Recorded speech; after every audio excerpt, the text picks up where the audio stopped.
कम, आक्रोशित छात्रों ने किया हंगामा, पुलिस ने किया लाठीचार्ज।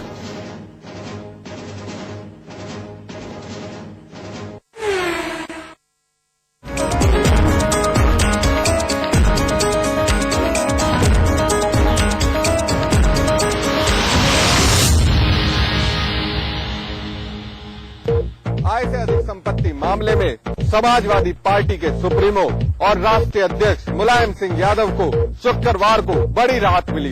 सीबीआई ने मुलायम सिंह के खिलाफ प्रारंभिक जांच को बंद कर दिया है। समाजवादी पार्टी प्रमुख मुलायम सिंह यादव को उस समय बड़ी राहत मिली जब सीबीआई ने उनके खिलाफ आय से अधिक संपत्ति से जुड़ा 6 वर्ष पुराना मामला साक्ष्य के अभाव में बंद कर दिया। एजेंसी ने कहा कि सीबीआई ने मुलायम सिंह यादव और उनके परिवार के खिलाफ शुरुआती जांच को अपर्याप्त साक्ष्य के आधार पर बंद कर दिया। इसका कारण देते हुए सीबीआई ने हाई कोर्ट के पिछले वर्ष 13 दिसंबर के आदेश का हवाला दिया, जिसमें कहा गया कि उत्तर प्रदेश के मुख्यमंत्री अखिलेश यादव की पत्नी डिम्पल यादव की आय, संपत्ति और व्यय को परिवार के अन्य सदस्यों से अलग किया जाना चाहिए। सीबीआई ने अपने बयान में कहा कि यह आदेश जांच के दौरान एकत्र किए गए साक्ष्यों के पूर्ण आकलन और उच्चतम न्यायालय के आदेश पर फिर से गौर किए जाने के अनुरूप है। सीबीआई के निदेशक रंजीत सिन्हा ने कहा कि हम सभी मामलों के बारे में पारदर्शी हैं, जिसमें यह भी शामिल है और किसी तरह से के कानूनी जांच परख के लिए तैयार हैं।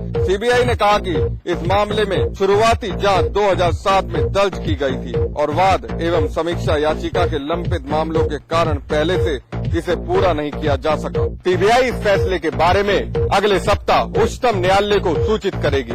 जांच के दौरान एजेंसी ने यादव परिवार सहित कई लोगों से पूछताछ करी और कई अहम दस्तावेज जुटाए।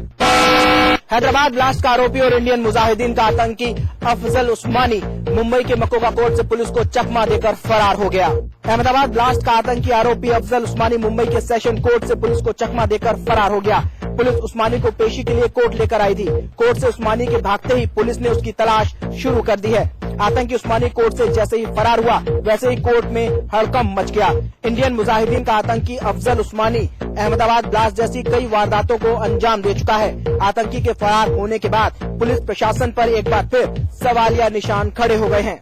अफजल के भाग जाने के बाद पुलिस सक्रिय हुई और उसको खोज निकालने में लग गई। पुलिस ने उसके पूर्व के कई ठिकानों पर भी छापे मारे, लेकिन फिलहाल अफजल उस्मानी उसके हाथ नहीं लगा।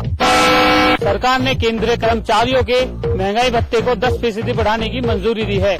महंगाई भत्ता अब 80% से बढ़कर 90% हो गया है। महंगाई भत्ता 80% से बढ़कर 90% हो गया है और ये बढ़ोतरी 1 जुलाई 2013 से लागू होगी। महंगाई भत्ते में बढ़ोतरी से सरकार पर 10,879 करोड़ रुपए का अतिरिक्त बोझ पड़ेगा। इसके अलावा सरकार ने दाल और खाने के तेल पर स्टॉक होल्डिंग लिमिट 1 साल के लिए बढ़ा दी है। सरकार ने राजस्थान के बाड़मेर में HCPL और राजस्थान सरकार के ज्वाइंट वेंचर को मंजूरी दी है। ज्वाइंट वेंचर के तहत सालाना 9 मीट्रिक टन की क्षमता की रिफाइनरी और पेट्रोकेम कॉम्प्लेक्स बनाया जाएगा। इस ज्वाइंट वेंचर में राजस्थान सरकार की 26% हिस्सेदारी होगी और HCPL 37,230 करोड़ रुपए का निवेश करेगी। इस बढ़ोतरी से सालाना सरकारी खर्चे पर 10,880 करोड़ रुपए का अतिरिक्त बोझ पड़ेगा। इससे पहले अप्रैल 2013 में महंगाई भत्ता बढ़ाकर 72% से 80% किया गया था। मुजफ्फरनगर दंगों के मामले में पहली सियासी गिरफ्तारी हुई है। वारंट जारी होने के करीब 55 घंटे बाद बीजेपी नेता सुरेश राणा को गिरफ्तार किया गया है। वारंट जारी होने के करीब 55 घंटे बाद बीजेपी विधायक सुरेश राणा को लखनऊ के गोमती नगर इलाके से गिरफ्तार किया गया है। शामली जनपद के थाना भवन से बीजेपी विधायक राणा समेत 9 नेताओं के खिलाफ 18 सितंबर को वारंट जारी हुआ था। सुरेश राणा पर भड़काऊ भाषण देने का आरोप है। उन्होंने ऐसा भाषण दिया था जिसमें 2 समुदायों के लोगों के बीच तनाव पैदा हुआ। वहीं गिरफ्तारी के दौरान उन्होंने कहा कि वे भगौड़े नहीं हैं। दंगे में ये पहली राजनीतिक गिरफ्तारी हुई है और अटकलें हैं कि कुछ और नेताओं की भी गिरफ्तारी हो सकती है। गिरफ्तारी के बाद बीजेपी विधायक सुरेश राणा को मजिस्ट्रेट के सामने पेश किया गया, जहां उन्हें 20 घंटे के लिए ट्रांजिट रिमांड पर भेज दिया गया है। मुजफ्फरनगर में हुए दंगे और उसके बाद बने हालात के दौरान उत्तर प्रदेश पुलिस और प्रशासन के ऊपर किसी तरह का कोई राजनीतिक दबाव नहीं था। हालांकि लोकतांत्रिक व्यवस्था के नाते राज्य सरकार ने कड़े कदम भी उठाए। ये कहना है प्रदेश के मुख्य सचिव जावेद उस्मानी का। शुक्रवार को उत्तर प्रदेश के मुख्य सचिव जावेद उस्मानी राजधानी दिल्ली में मौजूद थे और वहीं समाचार प्लस से खास बातचीत में जावेद उस्मानी ने कहा, ADG law and order Arun Kumar के छुट्टी पे जाने या फिर केंद्रीय कैडर में वापस लौटने की मांग को अलग तरीके से नहीं देखा जाना चाहिए। वो केंद्रीय कैडर के IAS अधिकारी है, लिहाजा उनका केंद्र में जाने की डिमांड करने में कुछ भी गलत नहीं। साथ ही जावेद उस्मानी ने ये भी बताया कि तकरीबन 4000 लोग मुजफ्फरनगर हिंसा के बाद राहत शिविरों से अपने गाँव रवाना हो गए हैं और जहाँ जहाँ प्रभावित लोग गाँव लौट रहे हैं उन सभी गाँव में पुलिस सुरक्षा दी जा रही है ताकि आगे भी हालात नहीं बिगड़ पाए। सभी राहत शिविरों में खाने पीने का सामान और स्वास्थ्य की पूरी सुविधाएं दी जा रही है। प्रमुख सचिव की माने तो अखिलेश सरकार ने कभी नहीं कहा कि दंगों के आरोपी राजनेताओं के ऊपर देर से कार्रवाई होगी। राजनेता चाहे बड़ा हो या फिर छोटा, राज्य सरकार दंगों के आरोपी सभी व्यक्तियों के ऊपर कड़ी से कड़ी कार्रवाई करेगी। शुक्रवार को गाजियाबाद में गाजियाबाद विकास प्राधिकरण बोर्ड की 136वीं बोर्ड बैठक में कुल 20 प्रस्तावों को मंजूरी दी गई। इनमें सबसे महत्वपूर्ण रहा कि मेट्रो फेज 2 और एलिवेटेड रोड के निर्माण पर होने वाले खर्च की भरपाई जनता और डेवलपरों से की जाएगी। गाजियाबाद विकास प्राधिकरण बोर्ड की बैठक में मेट्रो को लेकर जो प्रस्ताव पास हुआ है उसमें साफ कहा गया है कि दिलशाद गार्डन से नया बस अड्डा गाजियाबाद तक लगभग 10 किलोमीटर मेट्रो परियोजना के लिए जो धनराशि खर्च होने जा रही है उसमें 525 करोड़ GDA के कोटे से खर्च होंगे। इसकी भरपाई के लिए तय किया गया है कि मेट्रो से लाभान्वित होने वाले क्षेत्रों में वर्ष 2012 व 2013 वित्तीय वर्ष में जो सर्किल रेट में बढ़ोतरी हुई है उसका 15% धनराशि बेटरमेंट चार्ज के रूप में जनता से वसूल की जाएगी। इन क्षेत्रों में मिश्रित भू उपयोग भी स्वीकृत किया गया है, यानी इस एरिया के लोग मिक्स लैंड यूज चार्ज देकर अपने आवासीय प्लॉट्स में कमर्शियल एक्टिविटीज भी कर सकेंगे।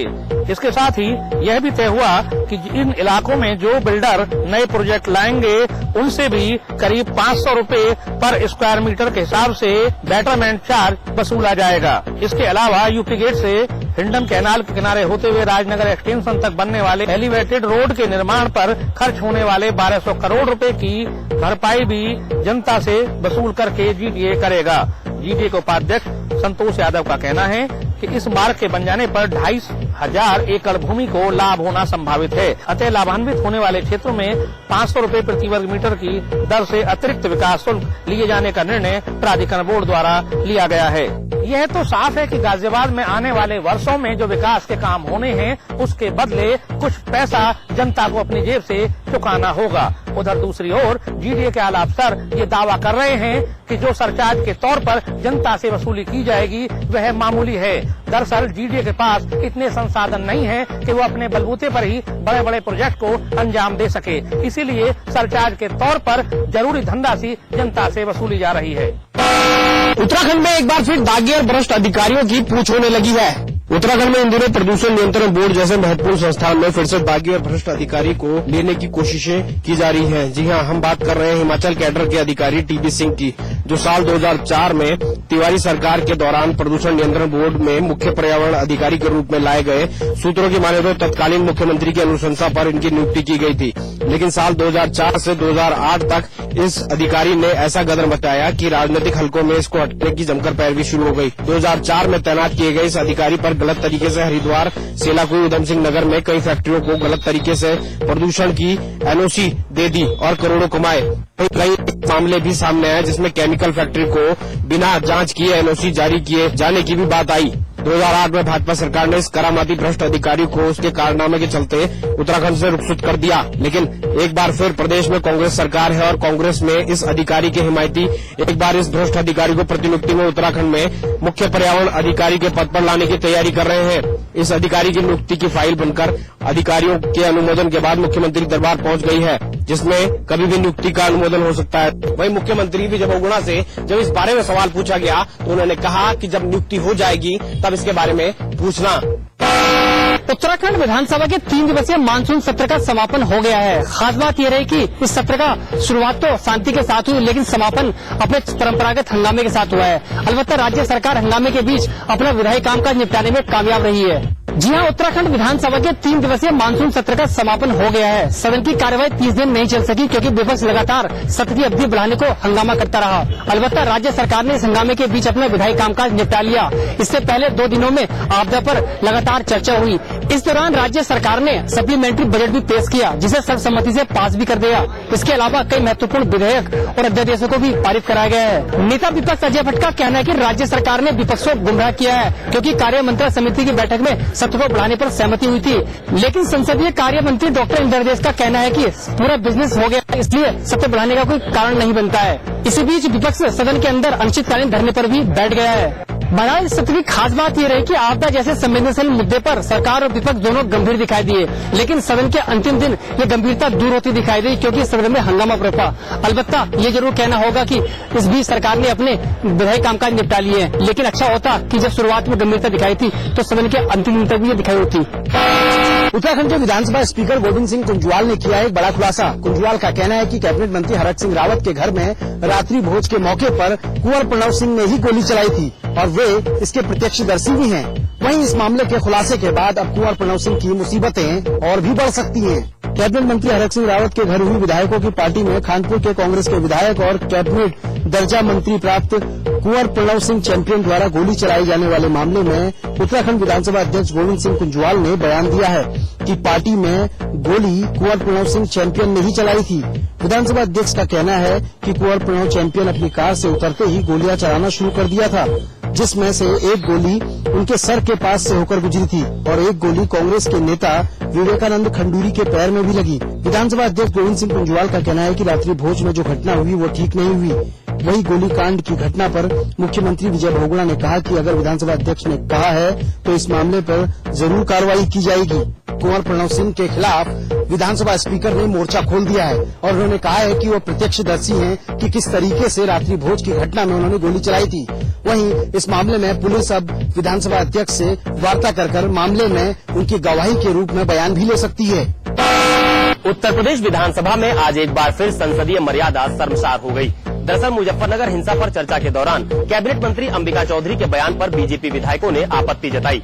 बात यही नहीं रुकी, कैबिनेट मंत्री के बयान पर बीजेपी विधायक जमकर हंगामा करने लगे, वेल में आ गए और इन सबके बीच समाजवादी पार्टी सरकार के कई मंत्रियों और बीजेपी विधायकों के बीच धक्का मुक्की भी हुई। हालांकि इन सबके बाद कैबिनेट मंत्री अंबिका चौधरी ने सफाई देते हुए ये भी कहा है कि उन्होंने कुछ भी असंसदीय नहीं कहा है। इसी के साथ साथ विधानसभा कार्रवाई स्थगित होने के बाद बीजेपी विधायक सुरेश राणा को भी गिरफ्तार कर लिया गया। कैबिनेट मंत्री अंबिका चौधरी ने बीजेपी विधायक केशव प्रसाद मौर्य की आपत्ति पर बयान दिया। बयान भाजपा विधायक को नागवार गुजरा। मामला बढ़ा तो सदन को 15 मिनट के लिए स्थगित कर दिया गया। बावजूद इसके बीजेपी विधायक वेल में उतर आए। भाजपा के विधायक उपेंद्र तिवारी जब सत्ता पक्ष की तरफ बढ़े तो राज्य सरकार के कई मंत्री तेज नारायण पांडे, विनोद सिंह उर्फ पंडित सिंह उनसे भिड़ गए, धक्का मुक्की हुई। बाद में बीजेपी के कई विधायक और सरकार के मंत्री नारद राय, ओम प्रकाश सिंह, विधायक अभय सिंह भी भिड़ गए। मामले को बढ़ता देख सदन के कई वरिष्ठ सदस्यों ने भी बचाव किया। अंबिका ने सदन से निकलकर कहा कि उन्होंने कुछ भी असंसदीय नहीं कहा है, जो कुछ भी है अगर आपत्तिजनक है तो उसे कार्रवाई से निकाल दिया जाए। वहीं बीजेपी के विधायक उपेंद्र तिवारी ने अंबिका चौधरी पर निशाना साधा। कहा सदन में इतनी दबंगई करते हैं तो सदन के बाहर प्रदेश में कितनी दबंगई होती होगी। नेता प्रतिपक्ष स्वामी प्रसाद मौर्य ने भी इस मामले में चुटकी ली। कहा यूपी में हर जगह दबंगई हो रही है, ऐसे में सदन कहाँ बचने वाला है। कांग्रेस नेता प्रमोद तिवारी ने बड़ी भूमिका निभाई। बाकायदा भीड़ में घुसकर बीच बचाव किया। कैमरे पर कहा कि बहुत कुछ बिगड़ सकता था। साथ ही हिदायत दी कि उत्तर प्रदेश की विधानसभा के गौरवशाली परंपरा का सबको ध्यान रखना चाहिए। यूपी की विधानसभा में माइक तक चल चुके हैं। कई बार असंसदीय भाषा के चलते सदन का माहौल गर्म भी हो चुका है। ऐसे में इन माननीय सदस्यों का ये बर्ताव कहीं सदन की गरिमा को ही ठेस न पहुँचा दे। हम तो इन माननीय विधायकों को यही सलाह देते हैं कि वो अपने बर्ताव पर संयम रखें। हरिद्वार में डेंगू डंग कहर बरपा रहा है। 4 लोगों की डेंगू के कारण मौत हो चुकी है। स्वास्थ्य विभाग लाचार है और अभी भी डेंगू से लड़ने के दावे कर रहा है। हरिद्वार में डेंगू डंग कहर बरपा रहा है। अब तक 4 लोगों की मौत डेंगू कारण हो चुकी है। स्वास्थ्य विभाग लाचार है। नगर निगम पर भी शहर में सफाई व्यवस्था को लेकर लापरवाही बरतने के आरोप लग रहे हैं। शहर में अच्छे फिजिशियनों की जहां कमी है, वहीं सरकारी अस्पताल में भी फिजिशियनों की अभाव बताया जा रहा है। शुक्रवार रात कनखल के कुमारगढ़ा में रहने वाली 16 वर्षीय हीना नाम की लड़की की डेंगू की वजह से मौत हो गई। क्षेत्र के लोगों का गुस्सा स्वास्थ्य विभाग और नगर निगम के अधिकारियों पर फूटा। पूर्वांचल में कई वर्षों से हो रही इंसेफ्लाइटिस से मासूमों की मौत का तांडव रुकने का नाम नहीं ले रहा। आपको हम बता दें कि पूरे पूर्वांचल में इंसेफ्लाइटिस का कहर इस कदर व्याप्त है या कई वर्षों से व्याप्त है, जो कि हर साल मासूमों की मौत सैकड़ों हजारों की तादाद में होती रहती है, लेकिन शासन और प्रशासन इस पर ध्यान नहीं दे रहा है। आपको हम यह भी बता दें कि प्रतिदिन बच्चों की मौत की आंकड़ा का संख्या 3 से 4 बताई जा रही है। अभी हम बता दें कि बीते 24 घंटों के अंदर जहां 182 बच्चे का इलाज किया जा रहा है, वहीं 8 बच्चों ने दम तोड़ दिया है। मासूमों की मौत पर किस तरह से शासन प्रशासन अंकुश लगाए, कोई निर्णय नहीं ले पा रहा है और न ही इसके कोई ठोस इंतजामात किए जा रहे हैं ताकि मासूमों की मौत पर अंकुश लग सके। उत्तराखंड में नदियों के किनारे 200 मीटर के दायरे में नैनीताल हाईकोर्ट द्वारा निर्माण कार्य प्रतिबंधित किए जाने के बाद अब राज्य सरकार लेकर आई है एक नया कानून। उत्तराखंड में नदियों के किनारे निर्माण को लेकर स्थिति करीब करीब साफ हो गई है। राज्य